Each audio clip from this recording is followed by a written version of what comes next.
bring up the YouTube.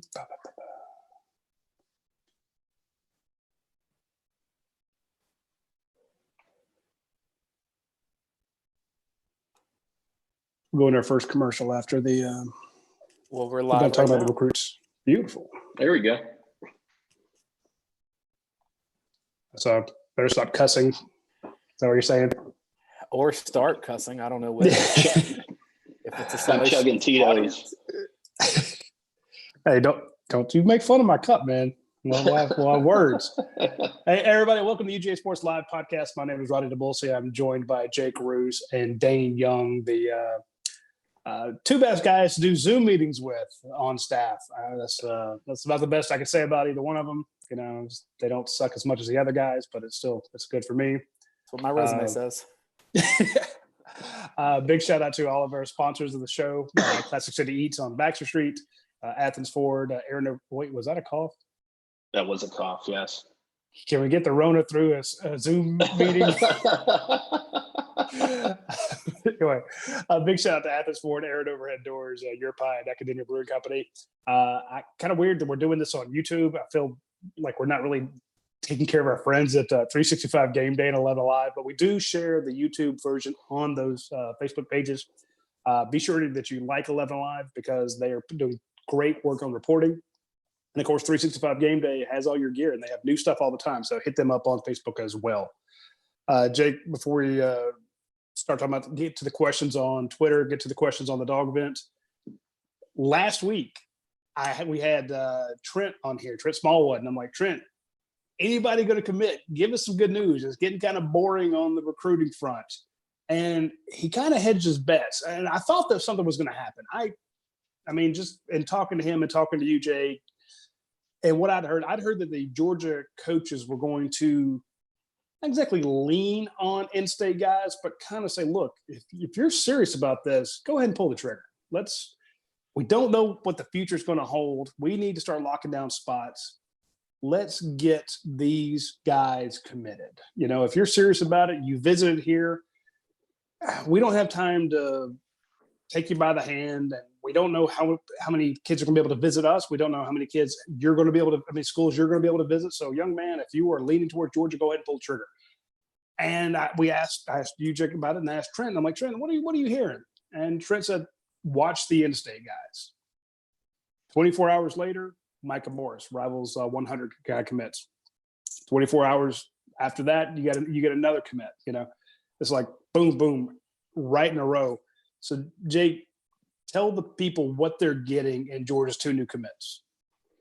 Well, yeah, I think you touched on something really important in this, Rowdy, and that's, you know, kind of leaning on the in-state guys.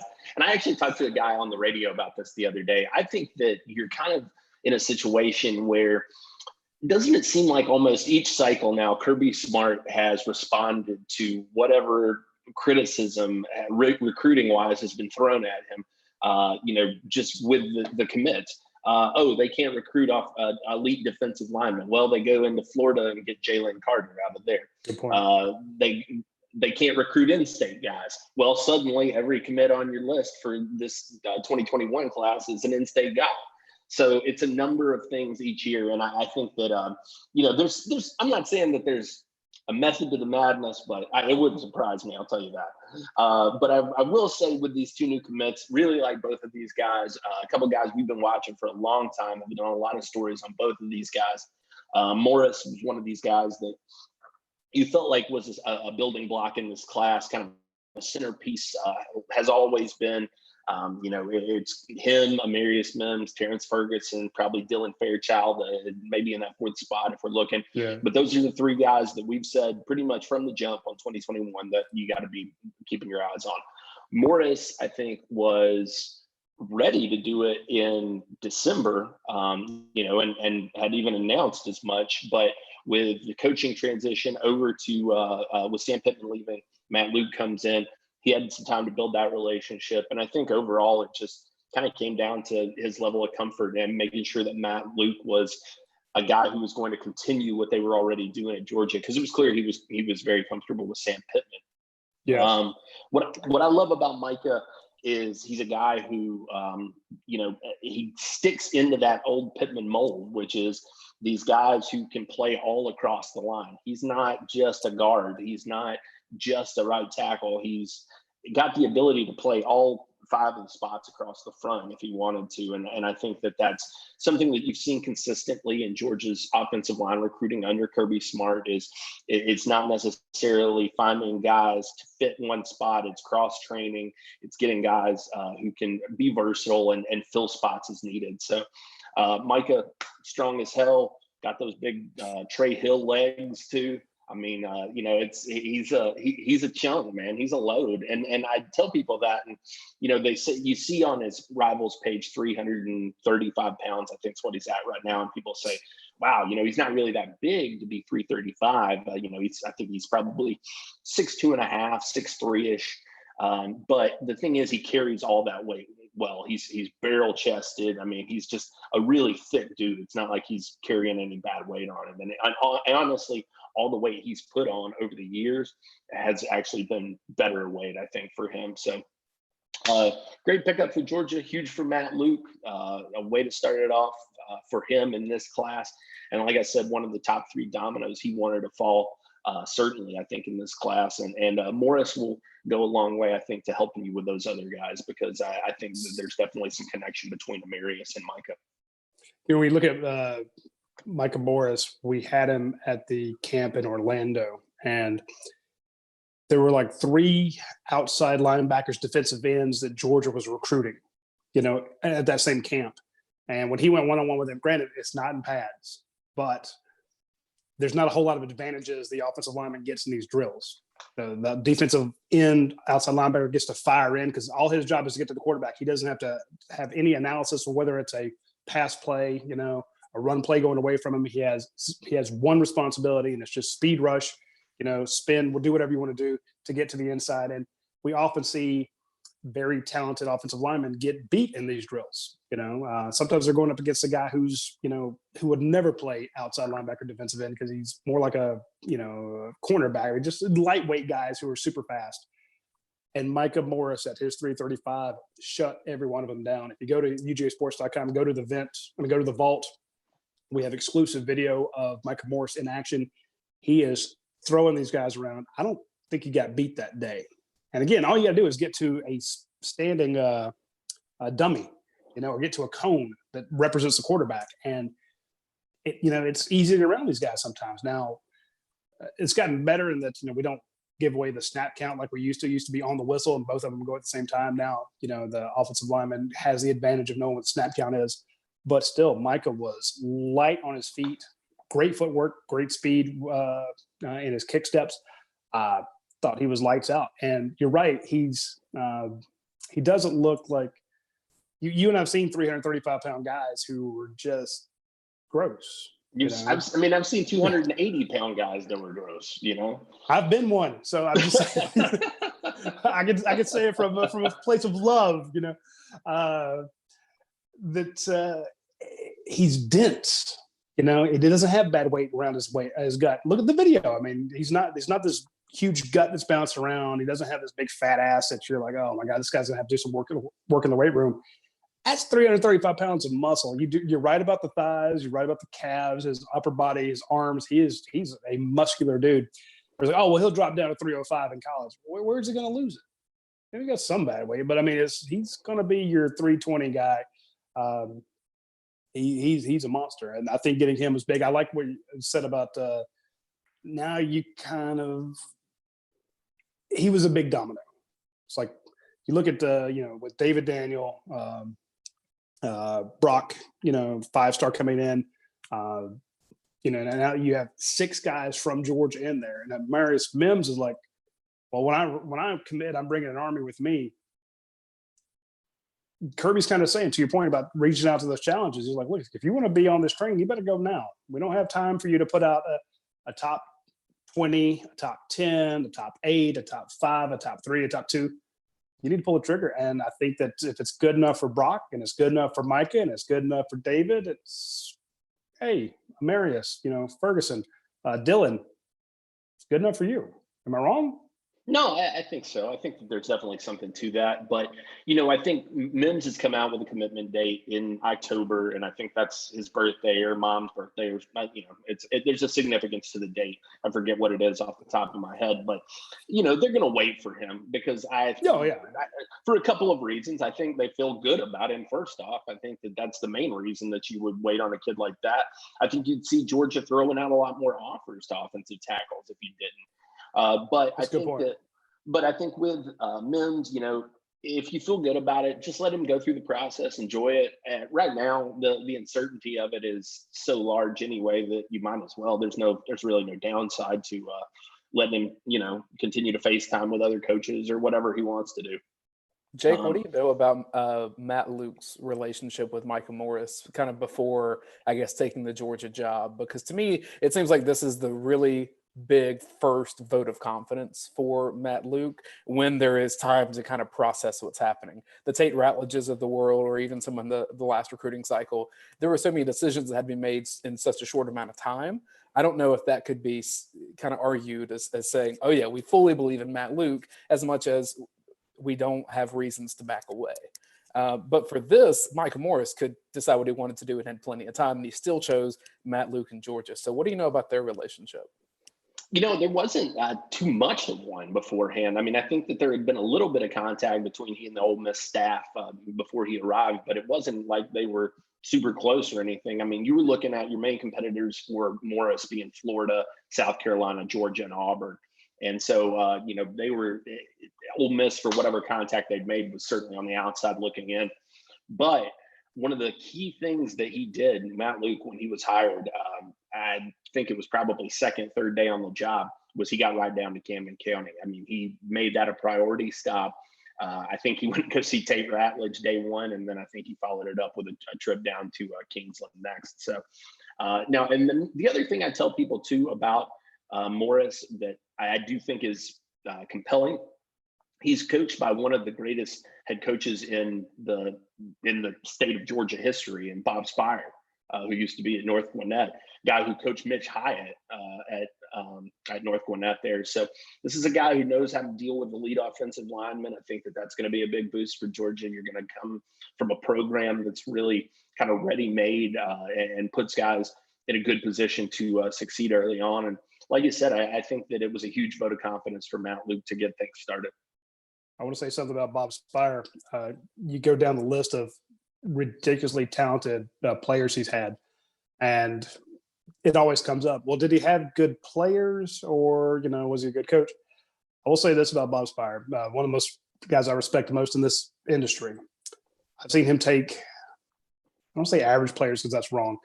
Take good players and make them great. He gets every drop of talent out of them. He develops them, and a lot of times in the high school ranks, successful coaches are the ones who have gotten kids to kind of join their district, kind of brought them into that area. Hey, all of a sudden they're living with a grandparent now. They're living with a cousin. They're living with a sister. I'm not saying Bob doesn't recruit. I don't know. I don't follow North Gwinnett or, where Brunswick now. But I'm just saying that there were times I would go down there to talk to a Georgia target, and he'd say, okay, here's my freshman you need to look at. Here's my sophomore you need to look at. Here's a junior that's going to blow up next year, and I'd write those names down. And then, 3 years later, that freshman is playing at Georgia Tech, that sophomore is playing at Alabama, that junior got 30 offers his senior year. He knows the talent when it comes in. He knows how to develop it. He can tell you, and he would say, hey, this kid's not ready yet. And you're like, oh, okay. He goes, but he's going to be good if he ever gets his button gear. And then all of a sudden the kid would get his button gear, and Bob Spire would have it. So to your point, let's give him a lot of credit for if Matt Luke is thinking about what kind of instructions he's getting without spring and all that. You're okay. He had Bob Spire teach him up. You could do a lot worse than Bob Spire. And interesting story, Bob Spire, the first coach I ever spoke to when I started doing this. So I say you learned the right way. Got a soft spot for Bob Spire. Yeah, that's a good point. Before you, I want to talk about that before, but I want to talk about Georgia's second commit first. Now, I've asked you many times how to say Lavassier Carroll, and Good job. Hey, I only asked like 9 times, so he's got it phonetically on the wall right now. He has a full Huge teleprompter for this whole show. No, you have no idea. So Lavoisier Carroll kind of caught a lot of us off guard when he committed. I was not expecting that one. I thought that because we just did a story, Trent had just done a story that morning about how many running backs. It's a neat series, folks. If you're not paying attention to it, it's called quote, "How many can we take?" It's because we always get that question, and it's not one we're asking because we can't use we can't say we're part of the team or we're part of the administration or part of the coaching staff. But the Georgia fans always say, "How many quarterbacks are we taking? How many defensive ends are we taking? How many defensive linemen are we taking?" So the question was, how many running backs are we taking? He wrote it that morning and he said, okay, I think Georgia's going to take 2. And that was his prediction. And here's a list of the guys that they're going after, especially in light of, I think, Jake, you had a great story a few weeks ago after 2 of Georgia's targets in the running backs realm wound up going to Ohio State. Like, okay, who's out there? And that question came up. The first thing that you were asked after you put that story out was, well, how many are we taking, Jake? So I thought it was good that Trent went through and said, here's all the guys on the roster, at each different position. Here's the signees. Here's what that room will look like, the following year. And he mentioned the idea that, Zamir White could go pro. And it would not shock me if he did. This guy's been dying to get to the league. He's been held up. If he has a good year this year, he likely goes to the league. And now all of a sudden, instead of just taking 1 guy this year, you take 2. 2 hours later, Lavoisier Carroll commits, who's not your priority number 1 running back, in my opinion. But it's proof that, they're likely going to take 2. In other words, I don't see any way where they only take him. Now, he's great. He's fantastic. He can fly. And if you need that speed guy, Lavoisier Carroll is your guy.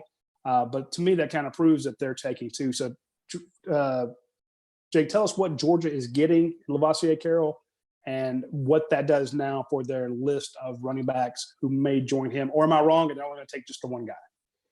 No, I think that they're still taking 2. And I like you said, I think that taking Lavoisier was sort of points to that end. I think that it was pretty clear that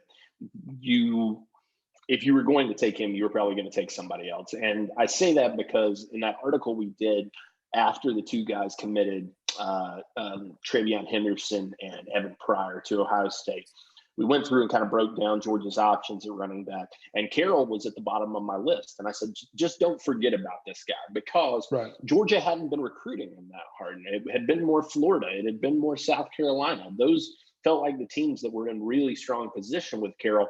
But in the same article, we did say, look, if Georgia turns this back up, there's no question they could hop back into this thing quick. Right. This was a guy who I think loved Georgia from the jump. Obviously comes from a Georgia heavy hometown in Warrenton.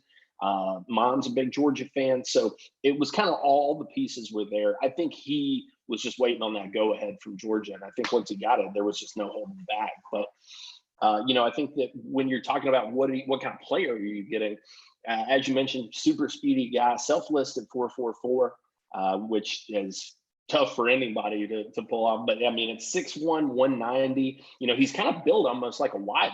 And a lot of people were thinking maybe he would potentially even play some safety in college. I know that was discussed at one point.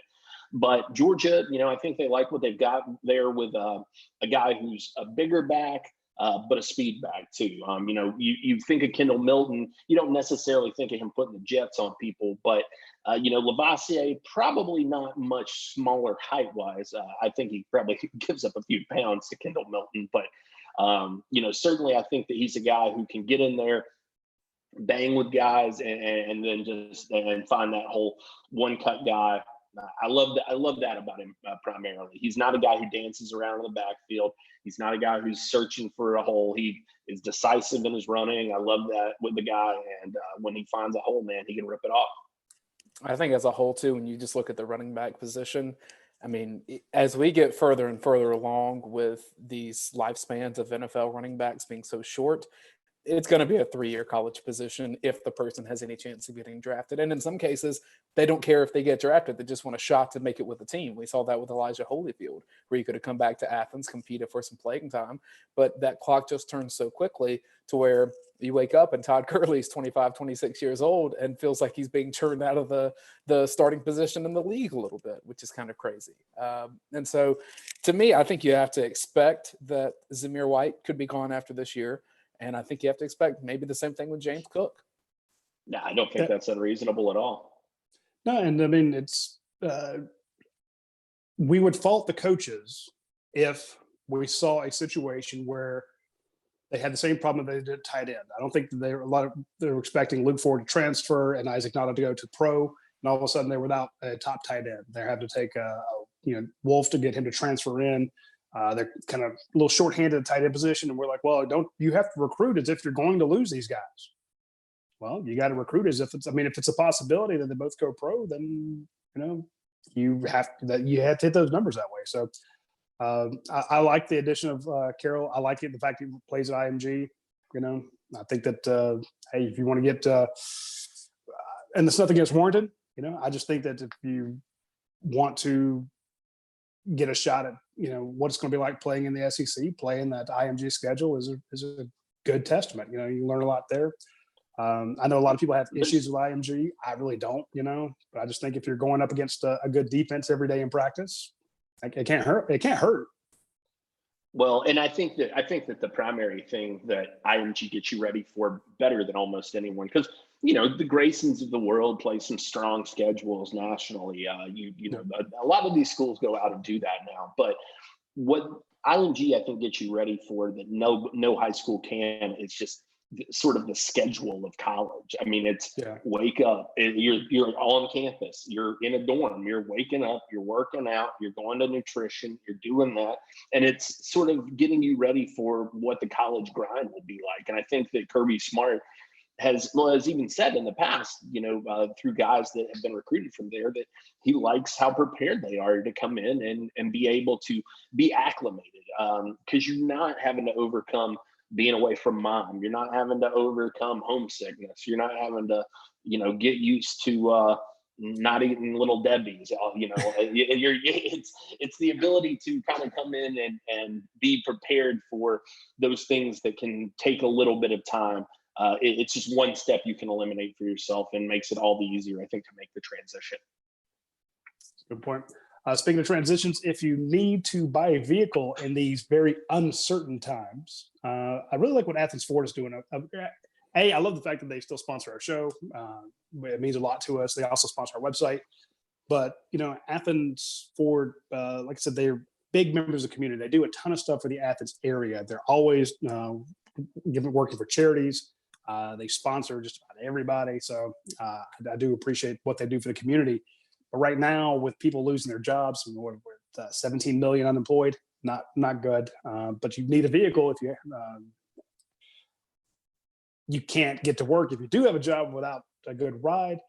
And I like what they're doing. They're like, hey, if you actually come out and buy one from Athens Ford, you get $250 off just by going to the website, which I thought was important. But they have Ford has a deal right now, no payments for 120 days.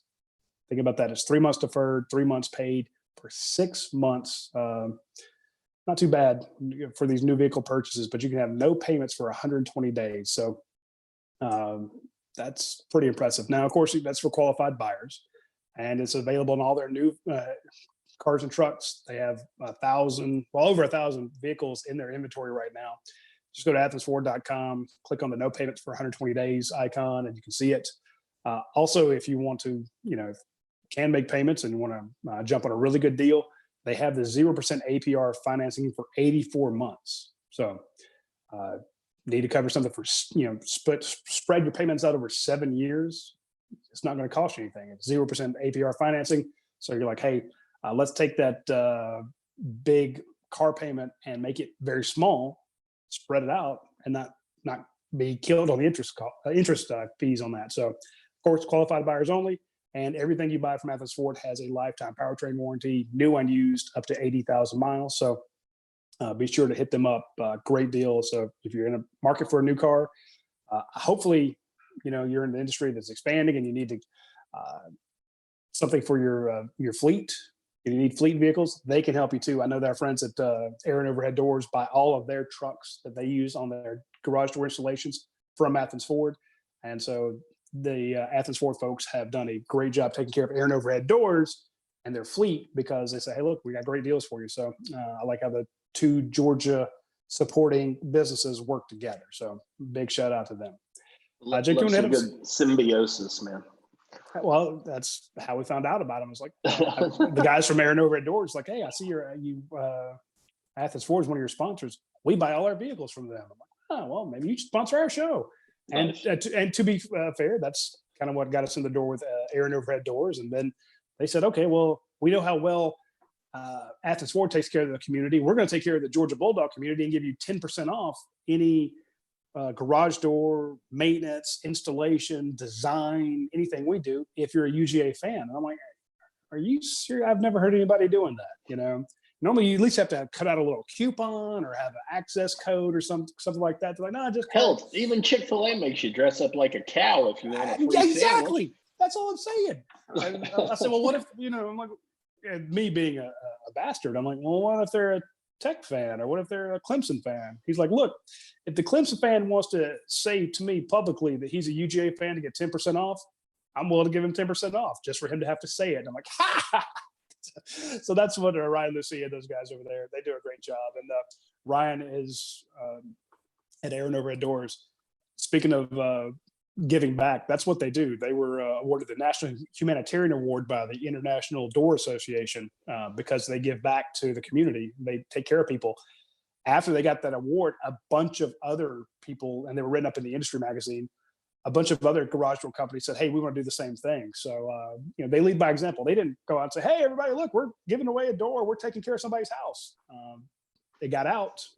They got an award. It's written up in a magazine. Now a lot of other people are doing it. So I'm always happy when people do charity. It always feels a little tainted to me when someone like documents it. Hey, look, here's us giving to the food bank. I'm glad you are. Don't get me wrong, but is it more about you or is it more about what you're doing? And these guys, they weren't telling anybody about it, but it leaked out. And so shout out to Air and Overhead Doors. And remember, if you need anything from them and you're a Georgia fan, or if you're not, tell them you are, and you get the 10% off at Air and Overhead Doors. Jake, you want to hit us up with some of the questions we got at UGAsports.com? Yeah, we got some good ones today.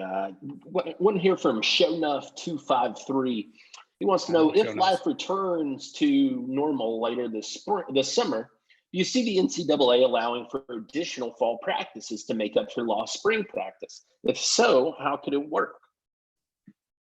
I have heard that as a possibility because, remember the NCAA is made up of the member institutions. They're not some third party regulatory committee, commission, organization who's out to screw over college sports. It was basically all the presidents at these institutions got together and said, hey, we need somebody who can make sure no one's cheating. Make sure that the student athletes, that things are on the up and up. They can vote as a group to change any rule at any time. They have bylaws. They can say, hey, let's everybody get on a Zoom call. What do we want to do? And then they tell the NCAA, hey, we need an extra week. We need an extra 2 weeks. We need an extra 3 weeks. We need an extra 5 practices. So I always see it couched as, what will the NCAA allow? No, it's what the schools want to do. The NCAA is the schools. Just like, when you talk about a corporation or a government, you're like, well, what are they going to do? Well, it's made up of people. It's what the people decide. It's not, there's no bylaw for a pandemic. There's no hard and fast rule that cannot be changed. If they wanted to pay players, they could do it tomorrow. They just vote on it. If they want to get rid of all the rules, they could do that tomorrow. It's not the end of the world. Now, granted, I know they have certain meetings and times where they do that, and they have a process for introducing legislation and then review and all that stuff. I'm not saying that you can do it overnight, but the idea being they're all stuck at home. They're all doing Zoom meetings every day. You could get the rules committee together and say, hey, here's my idea. Here's my idea. Here's my idea. Then, okay, let's present that to the presidents. Let's see what they have to say. And then they respond, and then they get together. In other words, I definitely see a situation that it can be done. And I think it will be done from what I'm hearing. I'm hearing that all the coaches saying, look,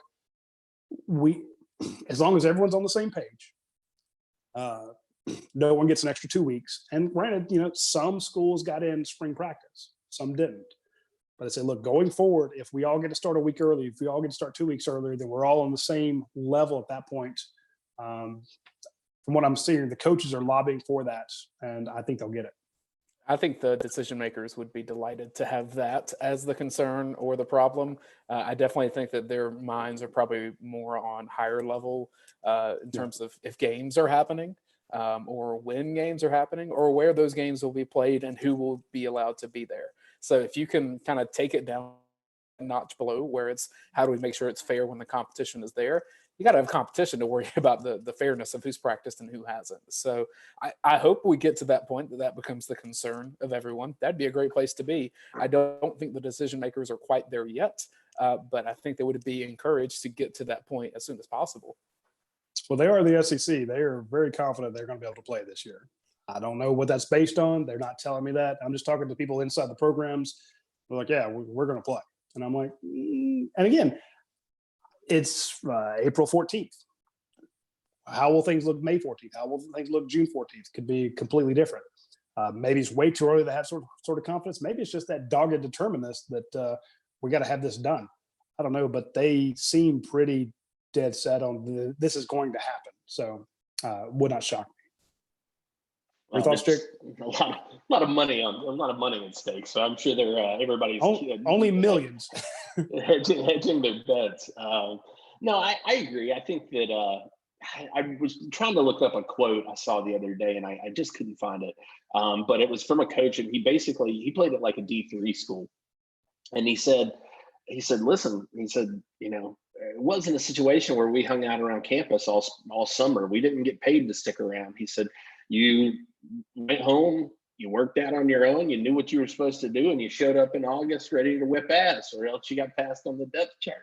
And I thought that was a pretty good take. Like, I understand the specialized training that goes into all of this and the necessity of that.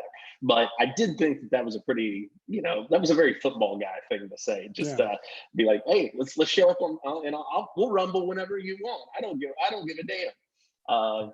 I do think that they'll push for it, like you said. I think that we'll see that be the case. I'm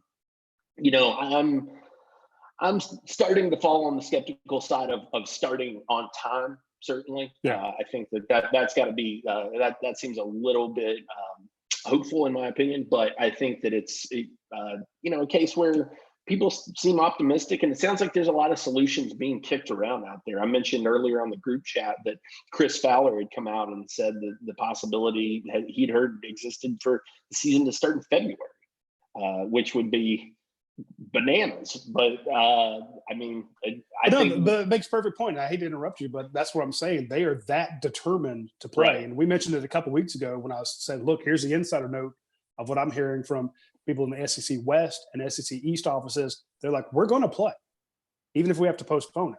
Don't you assume? I assume Ryan Day and Dabo Swinney are probably pushing like hell to get one more go round out of Justin Fields and Trevor Lawrence before they've got. They don't want them to just be able to transition on to the league and never get that final tick out of them. So, I get it. I think that there's going to be.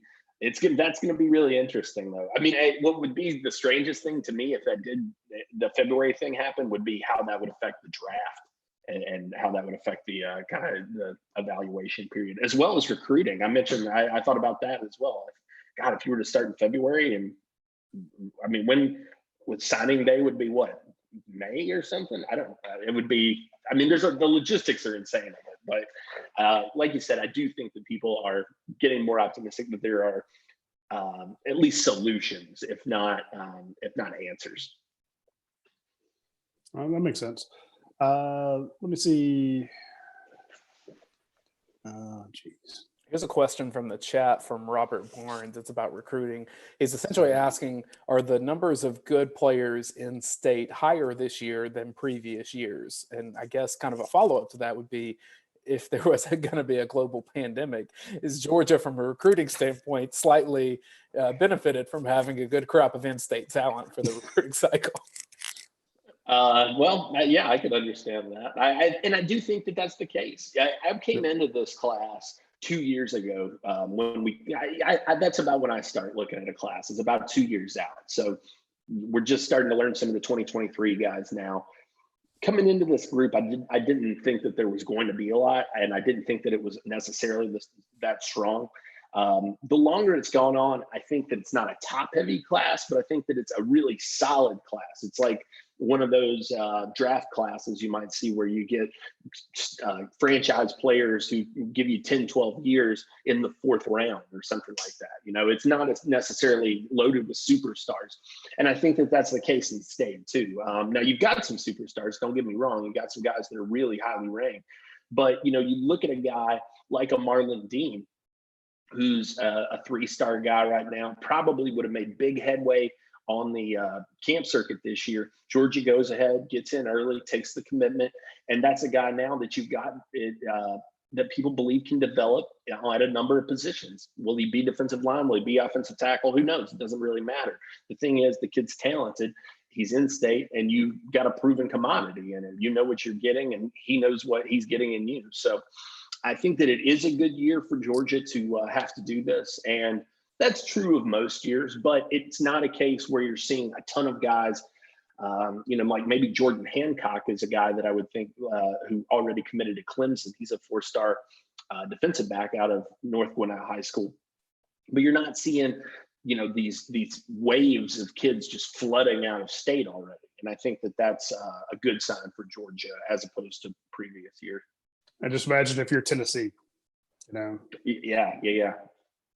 Again, just look at it that way, you know.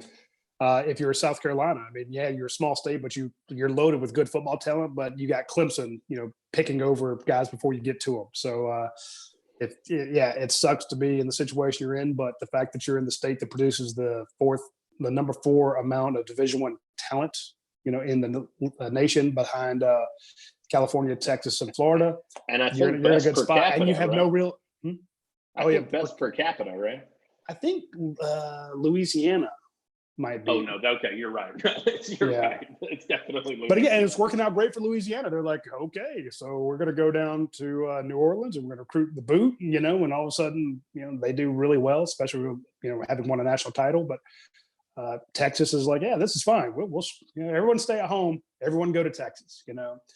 I don't know what the California schools are going to do. They're probably going to lose everybody to Oregon anyway. But the point being, it's a good situation for Georgia in a horrible, horrible pandemic. You know, they're like, well, luckily the advantages of the state play to Georgia's strength. So I like that a lot. We have another question. Well, and I wanted to say one more point on that. In the long term, it's going to be beneficial for Georgia too, because as I mentioned earlier, there's been this sort of feeling that Georgia wasn't recruiting the state of Georgia hard enough. Now you're getting back. I mean, come on. What I'm saying is, though, now you're getting back into those key places. Now you're getting back into these schools. You're establishing those pipelines. And, you know, how long has it been since they took somebody out of Woodstock or, you know, even that Canton-esque area? I mean, it's been a while, is what I'm saying. I think that you've got a chance to kind of reestablish yourself as the in-state program, create that hype back around your guys. And you've focused on being a national brand so long, you've established that.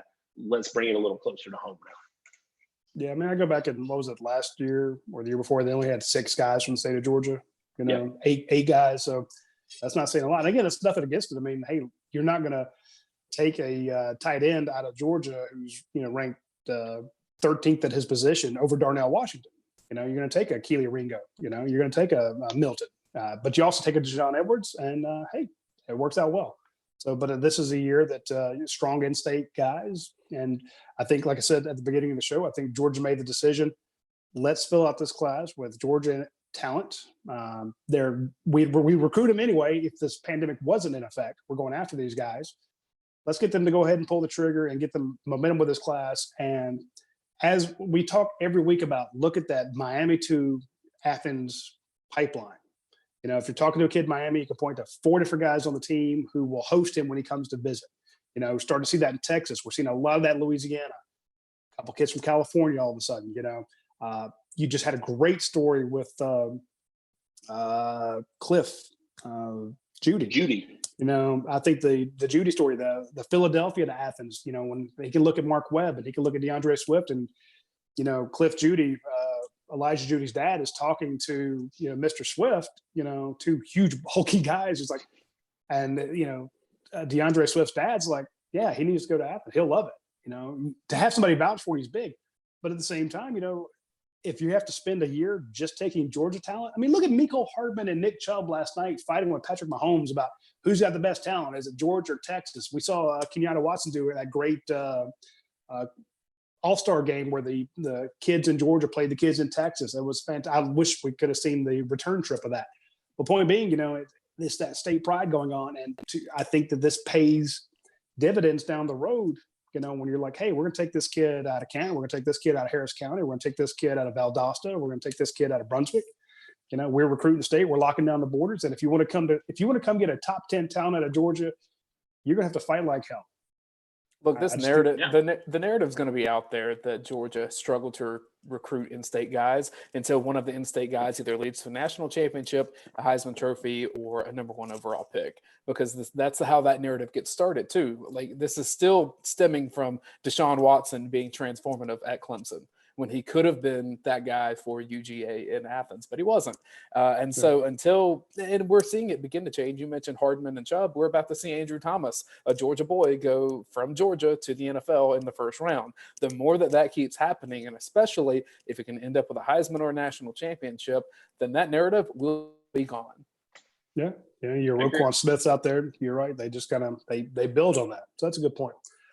We get a question for, speaking of running backs, SPQR Dog on Twitter says, what is Zamir White going to look like this year? Does he have breakaway speed? I specifically asked him that.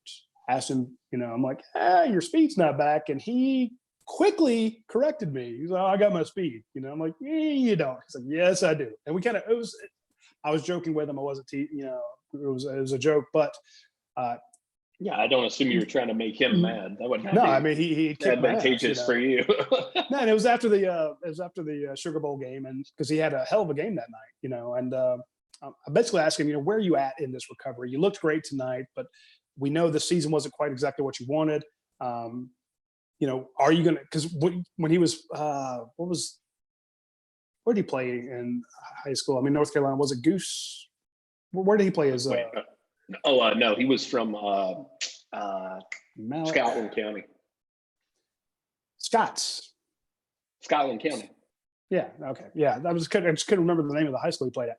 So when he was up there, there were many times that he didn't play the whole game because they get up 3, 4, 5 touchdowns, they'd pull him out. But a lot of those, he'd run over guys, but also he would just beat guys to the edge. And now North Carolina has some fast players, but he was just that much faster. And so, SPQR Dog says, will he have that breakaway speed? I think he will be faster this year because once he got the confidence to take on hits with those knees, and we saw the exact same thing with Nick Chubb. Nick Chubb did not have, in his first year of returning, did not have breakaway speed.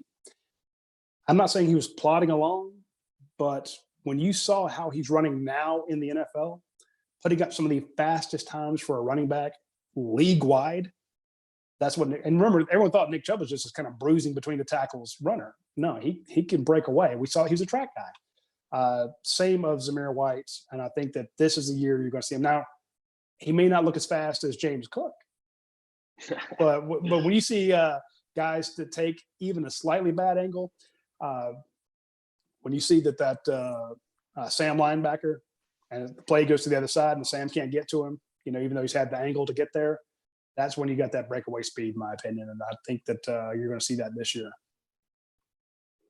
He was definitely the closer in that Sugar Bowl. We did a piece on UGA Sports of our series of counting down the best returning Bulldogs based off PFF rankings from last year. Zamir White came in, I think, at 15 or 16. And if you go back and watch the Sugar Bowl, there are so many times that clock just keeps on ticking away because Zamir got 2 extra yards and breaking a tough tackle. Did it look explosive? Did it look like game-changing plays? Maybe not in the moment. Combine them all together, he's definitely a big reason that they won. I mean, he and George Pickens, obviously. Yep, I agree. Yeah. Jake, give us one of the questions off the board. Yeah, I really like this one too. From ZS Dog 27. He's only posted 20 times since 2015. ZS, we need you to post some more, baby. Thank you for that. This is a good one. He says, which true freshman do you see playing the most on offense and on defense this season? I went ahead and pulled up the commit list because I knew the question ahead of the time. same thing. I'm trying to be all subtle about it. Reaching over slightly. I think from an offensive standpoint, I'm looking probably just based on what the need will be. I think Darnell Washington makes the most sense. He's physically ready. He's a guy at a position where you don't have a lot of clear cut guys just jumping off the page necessarily. He's kind of the do-it-all guy there. So he would be my pick for the offensive side of the ball. I think that he just brings a different element than everybody that got out there. And then if I'm looking on the defense, I know that it's going to be the easy answer, but I think that Jalen Carter is going to be pretty hard to keep off the front line. I think that he's going to be able to rotate in there, similar to how Jordan Davis was his freshman year, and make his impact felt pretty early on. Those would kind of be my two right off the bat, depending maybe on how things go with Dominic Blaylock and his injury rehab. I could see Arian Smith with that nasty track speed getting some work in the slot. I think that would be very possible there. And then I think I'm going to stick with the D line and say Brinson. I think that Warren Brinson's a guy who could get in there and mix it up early on. Thoughts otherwise? I'm gonna go with Jalen Carter just because everything I've heard about him is transformative. You got him way underranked. This is a top 10 NFL guy. I'm just the comments I've heard about Jalen Carter have been off the chart. I know Coach Donna loves this kid, and I'm never going to go against Coach Donna when it comes to anything football related. No, well, not. I mean, even then, well, usually when we talk football, he talks over my head, and I don't understand it, So, but when it comes to scouting, because I see how many, and he won't tell folks this, but his phone goes off, and he start like during our show, and then all of a sudden he's looking at it, and you're like, hey, that's the Jets. Hey, there's the Cowboys. People in this industry still call him up to get his take on that. This man is going to be busy as hell prior to the NFL draft. When people are trying to say, hey, is this kid worth, trading one of our first round picks and 2 second round picks and stuff like that, he gets called for that. He is a great talent scout and is known league wide for that. But I'm just thinking to your point, there's so much rotation on that defensive line. They bring it in 3, bringing them out. Those early, and we didn't see that with the 3 guys from Tennessee. They didn't get in a whole lot, Right. And that, my thought is, I could be completely wrong there. These guys are different caliber, though. Again, I'm not trying to put down the Tennessee trio, but I'm just saying that from what I'm hearing about Jalen Carter is, this guy is just completely different. I'm like, oh, okay. And I like Jermaine Burton on offense. I just heard so many good things about him when it comes to, again, it sounds cruel to say this, but wide receivers get banged up. Or they have a drop, or they miss a blocking assignment. New offensive coordinator coming in, maybe he wants to see what he's got. Maybe give some of these freshman wide receivers a shot. And if anybody could, and again, it's easy to make an impact as a freshman, a wide receiver. So, if the Tommy Bushes of the world aren't stepping up, if Matt Landers can't get the job done, if again, everyone's got a clean slate with Todd Monken coming in, but that also means that the Jermaine Burtons and Arian Smiths of the world and Marcus Rosemeads can put their hat in the ring and say, look, coach, I can get it done. Now, they're not here on campus. That could hurt them, when it comes to, right now, again, aside from just the guys that were here early being able to work out with the team, they'd be able to show up in May and do a lot of stuff on their own, in the end of May, first part of June. They could go out with the quarterbacks and do those 7-on-7 drills to learn everything, the calls and stuff like that. They're not going to get that. So maybe they're not as, we don't see as big an impact this year, but those would be my 2 guys, offensive and defensive. You could say similar things on Kendall Milton. just because at running back, being fourth on the depth chart in the SEC means you're probably playing in the first 3 games, typically, just because so many guys have to play at that position, and Georgia needs to be set should this be the final year of Zamir White and James Cook. So I don't think that Kirby Smart will be shy in getting touches to Kenny McIntosh and Kendall Milton, and maybe even Dejon Edwards if it gets to that. The answer could potentially be a guy that's not offense or defense, even though that may be kind of quirky for how the question was worded, but it could be Jared Zirkle. Georgia needs a new kicker. Yeah, possible. That's true. Possible. That's a good one. And that actually brings up a question from Doug Bulldog 1968 on Twitter. He says, how many carries do you think Kendall Milton will get in his first year in the backfield? More than 5? More than 5? Yeah, I'll take more than 5. Yeah. 5. Yeah. Well, I mean, I got just greeted with silence. I'm like, let's start working our way up here. Come on. Well, I'm trying to think. I think that rather than focus on the number of carries, I think the percentages is probably the more important thing to think about. So I could see him handling probably 15 to 20% of the carries. I think this year, probably 15%. I would say go to Kendall Milton. I think that's a pretty reasonable expectation for him. I think some of it's probably going to depend on how James Cook is used. If Todd Monken wants to have a kind of a unique situation in the slot, or a guy that can run those bubble plays like he did against Georgia Tech, maybe Cook gets kind of siphoned to that part of the field as kind of a edge rusher, bubble screen, tunnel screen kind of guy. I don't think that that's necessarily going to happen because James Cook is a very dynamic running back as well. And I don't want to pigeonhole him into that role. But I think how Todd Monken uses running backs will go a long way in determining kind of the carry load for each of them. Don't sleep on my man Kenny. Don't sleep on my man Kenny either. We've talked a lot about Zamir and James and Kendall, but Kenny McIntosh, I'm telling you, he's coming for it this year. If you go back and look at rushing attempts last year, DeAndre Swift had 196, Brian Herrien had 103, Zamir White had 78, which a large load of that was in the Sugar Bowl. James Cook had 31, Kenny McIntosh had 25, and then Tyler Simmons had 12. Wow. I agree with the assessment of, what is the situation? We don't know the offense, so that's tough to predict. So I tease you for dodging the question, but it's a great point. It's hard to know what they're going to do with James Cook. I like the idea of a percentage. It's tough to say how many carries he'll get. We don't know. Hell, we don't know how many games there'll be. I do like, when you go back and remember that, Nick Chubb was the number 4 guy on the draft chart. I mean, on the depth chart, when he had to go play at Missouri. So running backs get hurt. We don't want any of them to get hurt, but it's a violent position. They get dinged up a little bit, and you're at the same time, you're trying to save those guys from getting that. So, hey, use everybody on your depth chart, spread the carries around, get them experienced. So I could definitely see reasons for the carries to go up, but I do think that Kenny McIntosh is coming to take a lot of those carries. I think that he's shown some flashes.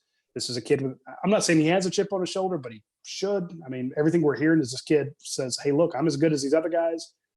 Give me the ball. He has that breakaway speed. I could definitely see him getting a lot of carries. So when you say, well, maybe 20%, well, that's 1 out of 5. You really think that a true freshman is going to get 1 out of 5 carries? I don't see that happening, especially when Zamir White, he wants to get lathered up. He's like, look, I've been sitting 2 years. I've been waiting to get on the field.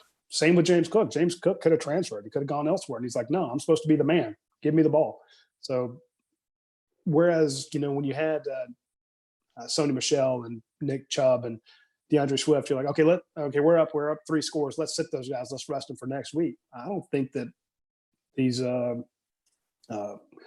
Cook and Zeus are going to say, oh, they want to sit there. Like, give me the ball, And and one thing too that I think that I probably left out of my projection and makes me want to revise it is not taking anything away from Kendall. I mean, 5-star guy, deservedly so, but Dejon Edwards is a very capable, very good back. One of the best. So going to come in, I think, and vie for probably the best hands out of the backfield when it starts this year. So I think that's going to be important in Todd Monken's offense as well. A guy who can get back there, catch the screen. he's going to be able to, I think, make some noise as well. So, Kendall, I probably overestimated it about 20%, but maybe around. You said 15. I'm just saying. 10, 10. Yeah, I'll say 10 to 15. Yeah, I think it would be on the low end of that, only because my point with the offensive system, if Georgia has a quarterback that's running 10 times a game, those carries have to come from someone. You can't just add a total number of plays to a game like that. So if you keep getting first downs, you can. But if you're scoring touchdowns quickly, like Nick Chubb used to say, right? Yeah. If you get tired, just get to the end zone because then you get a break. But if Jamie Newman's getting 10 or 12 carries a game, then that probably means running backs are running a little bit less. I agree with you 100% there. Trey in Athens asked this question, and I don't know. He says, based on your insider knowledge, if the football team had a Madden tournament, who would be favored? Ooh, tough. Hey Trey, I'm gonna do a little research on that one. I think I'll drop a few questions off the. Who's the biggest smack? Well, LeCount. I would say I would go with LeCount just because he's going to play those cerebral games with you. I was like, who's the biggest smack talker? Oh, it's Richard. Hey, let's see if George Pickens wants to pick up the sticks because he's a talker too. So, hey, George Pickens, that's a whole different level of scary though, man. He might throw you through a wall if he don't get down to the 1 yard line. He's not gonna like that. All right, Oconee Dog 7 here with a good one. He asking about the Elijah Judy article that we did yesterday with his father, Cliff Judy. If you haven't had a chance, I do. I know I wrote it, so obviously I'm going to punch it up. But I thought it was a great interview. Mr. Judy gave some great insight into this process and through the parents' eyes, and I thought it was really cool to hear how Georgia interacts with parents. So go check that out. It's free over at UGAsports.com. That's not the part you want to read. The part you want to read is all his comments about Day Atlantic and how much they love Georgia. Yeah. The headline short sells the stories, and I should have changed it up. I mean, the headline's accurate, how the parents are dealing with this pandemic. But the real thing is like, holy crap, that kid's coming to Georgia, isn't he? That's what the headline should have been. I understand. No, he wants to know though about Judy, and this is something that we've talked a lot about on the board. He says, "What's your take on him? Do you think that he's an edge guy at the next level, or will he go the David Marshall route?" And I think that is a very interesting question because I could see both possibilities for him, just depending on how the weight shakes out. I mean, you're talking about a guy who's about 6'2.5", I think, right now, 235 pounds. You pack on 25 pounds onto him, 30 pounds, which by the looks of Dad, I think that he can handle it. He looks like he can put on some extra weight. I think that you could see him playing with a hand in the ground. I think that he could be like David Marshall and take on sort of that role. But I think that ideally, because of who's recruiting him, I think Georgia sees him as an outside linebacker type. And, even mentioned as much as to say, look, we want you to be able to kind of play all over the field. We want you to be able to put a hand in the ground, but we also want you to be standing up on third down and rushing the passer. And if there's a situation where we need you to drop in the coverage, we got to get you to do that too. So reminds me a little bit too of kind of the Walter Grant, role a little bit. I could see that being the case. I think that it's really just going to depend, though, on how his body ends up shaping out. And to be frankly, I don't know how that's going to be. He looks a little bit thinner than Dad, but, you put him in collegiate nutrition program and suddenly, things start to change rapidly. With DeAndre Swift leaving, I think Georgia just had to recruit a new, bulked up dad for the roster. Yeah, from Philadelphia. They gotta go into Philadelphia and find the baddest dad every 3 years. So and those two guys worked out together. Yeah. That would Can you imagine walking to that gym? I'd walk in and be like, screw this, I'm out. I'm gonna head on out now because I'd be intimidated as hell. Yeah, I'm like, I'm on the treadmill. Those guys are over there pumping up 500 pounds. I'm like, no, this isn't the gym for me. I need to go by curves. It's more my style. Before you hit the last question, I want to mention our friends at Academia Brewing Company. a lot of businesses are struggling during this time, and academia could have done what a lot of other folks did and just kind of shut down and wait for this thing to be over. But, Matt didn't want to do that. So Matt's actually they're trying to take care of people in town. They're taking care of kids that need meals. They're taking care of people in the service industry. I noticed the other day on Easter Sunday, they had a service industry supper. They were provided a free meal for the members of the service industry. So, the people who are working on the front lines and, all the essential personnel, they're taking care of them. They still have a great curbside menu. You can get that great food, get your burgers, the triple auto sandwich, which is fantastic. And they're still putting out new beers, so you can go buy and get a beer if you're stuck at home and you want something good to drink, you're tired of drinking Miller Lite. Try our folks at Academia Brewing Company. I saw that they just put out a new Dom Kolsch, and they have one called a new beer called Good Love. It's a Birdliner Weiss. Try it. Hit them up, swing by. We know that they have the ability to, because we ate lunch there right as this first thing started out. Every table had sanitizer on it. They were wiping down doors every hour. They were wiping down every surface possible because they can actually make their own sterilization stuff. So I know some people are like, well, I don't know about takeout. You're not going to get a cleaner takeout experience than you will at Academia Brewing Company, and they're doing great work for the community. I don't know how they're going to turn out with all this stuff going on, but if anybody has a down or anyone loses in this, it won't be Academia, because they're going to leave a lasting impression on the community with all the great stuff they're doing. So I'm asking you personally to take care of them, because they're trying to take care of us. So I'm pretty sure that's the last place that I dined out, and it was with you guys. It was that for me. That burger that I had that day has a very fond memory in my heart. Well, you can go get another one. That's what I'm saying is, they have their menu online. You swing by. The cool thing is you pull up and they're out there with the gloves and masks and everything. They have all their stuff's been wiped down. They hand it to you. Plus they have beer. So you get great food and great beer as if you were in the restaurant. And, it's kind of nice. Just walk by, hey, give me that 4-pack. And they have great beer. So a big shout out to friends. If you're like me, Dane, you can swing by and just tell them it's on Radi's tab. Yeah. I'm just now learning of this. Yeah, I really can't wait. And I know we kind of mentioned this last week, places you want to go back, but when we do get I don't say all clear, but when we get the, you can go back and eat in restaurants with these adjustments. I can't wait to get back to our folks at Classic City Eats on Baxter Street, where we normally do the show from. Josh and Amy it's just so cool. They finally go on their own and they create this great menu.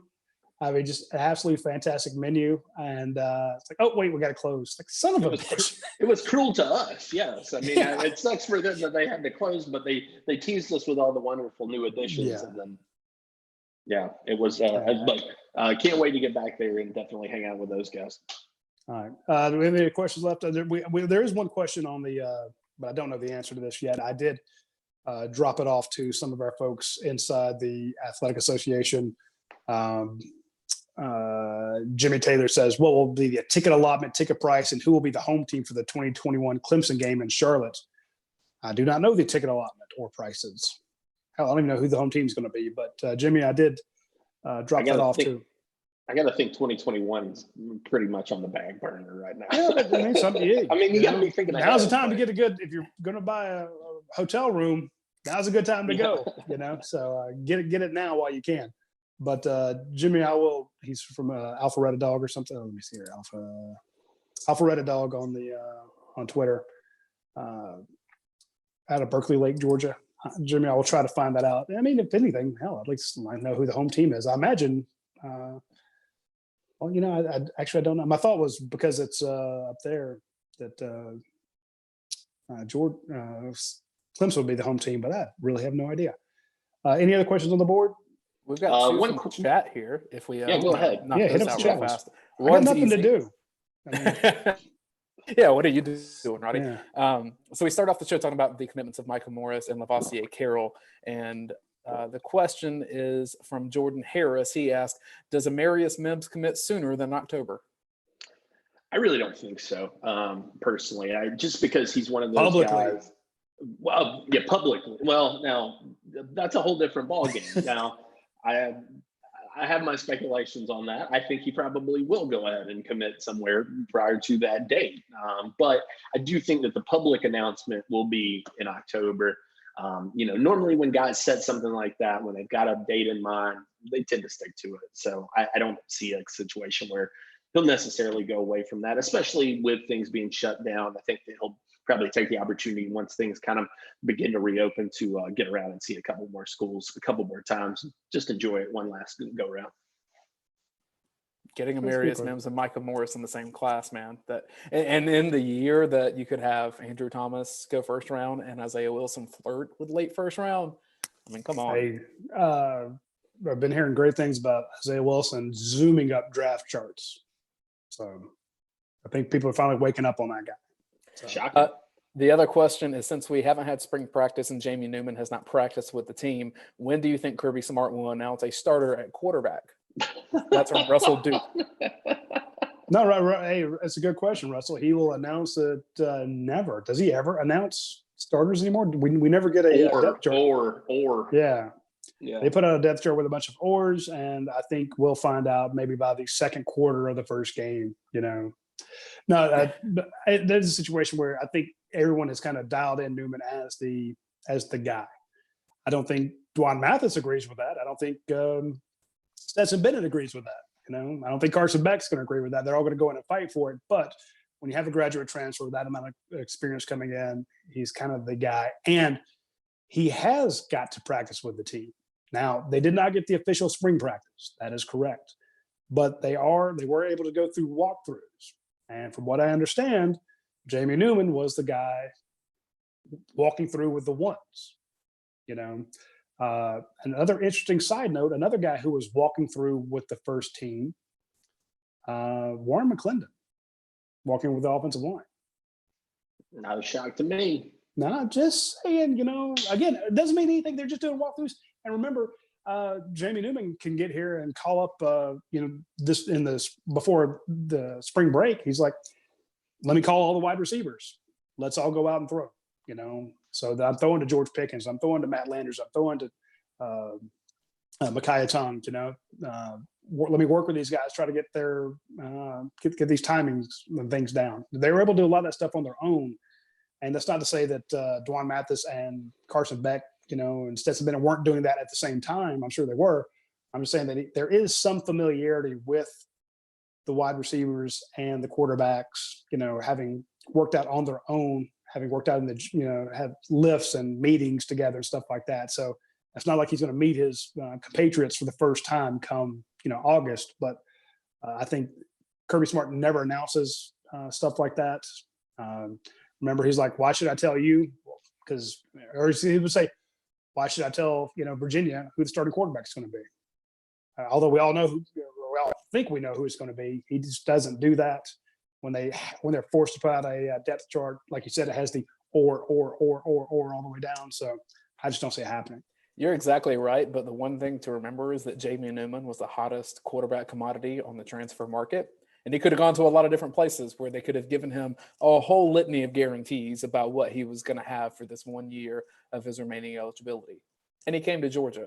Now, I'm not saying that that's a guarantee. I'm not saying that that's a promise. I'm saying that there's a level of confidence that he was going to come into Georgia and play quarterback. He just wanted to throw to George Pickens and Demetrius Robertson. Can't blame him. I'm saying, I think most people did. I'm like, hey, I need to go to the NFL.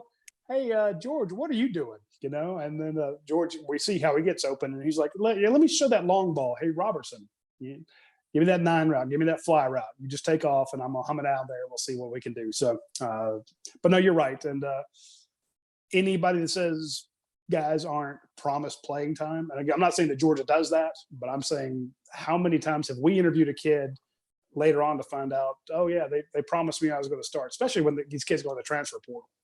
Sure. Or when they transfer schools and you talk to them later on off the record, they're like, oh yeah, this school promised me this and they said that, shit. I go back to stuff Alvin Kamara told me off the record. Alvin was made promises everywhere. That's why I can root for him, even though he's a Saint, is because this guy was freaking lied to by a bunch of different people. And I'm not just saying Alabama and Tennessee. Everybody said stuff to Alvin that was untrue. And so, to your point, Dayne, yeah, he came to Georgia knowing Jamie Newman came to Georgia knowing that he's the guy. So I don't think there has to be an official announcement. I think when we finally do get to see the first reps, I guarantee you Jamie Newman's the first guy to take one. Yep, I agree. Right. Any other questions, or we're going to call this a day? Let's call it a day. All right, friends and family, just want to let everybody know that UGA Sports has been presented by Classic City Eats on Baxter, Athens Ford, Aaron Overhead Doors, Your Pie, Academy Brewing Company, 365 Game Day, and 11 Alive News. We really do appreciate all you sponsors. We appreciate everybody tuning in. Hit us up next week. I think next week we will have Trent on the show as well. And I'm sure we will have more recruiting updates. And again, if you want to read all these recruiting updates and the stuff we talk about, you can do so at UGA Sports for free until July 1st. Just go to the front page, click subscribe, type in promo code UGA Free 2020. UGA FREE 2020. You got to spell it out for the tech fans. And UGA if Free recruiting is not your jam, then and you're ready for the NFL draft, I got to give a shout out to my buddy, my Film Don't Lie buddy, Brent Rollins. He's doing a great little series now on is in the NFL draft from Georgia and where they're expected to go. He's working with Patrick Garvin. He's got David Pollock quotes in these, some really insightful stuff to get you ready for the NFL draft. Yeah, that's a hell of a good series. I love it because you get, here's where, like we did J.R. Reed recently. Here's where he is in all the mock drafts. Here's what Pro Football Focus says about him. Here's what David Pollock says about him. Here's Patrick Garvin says, here's how Georgia has done historically in the draft. And then Brent puts his name on the line saying, here's where I predict he's going to go. So I just thought that is a ballsy piece to do. And it's just great.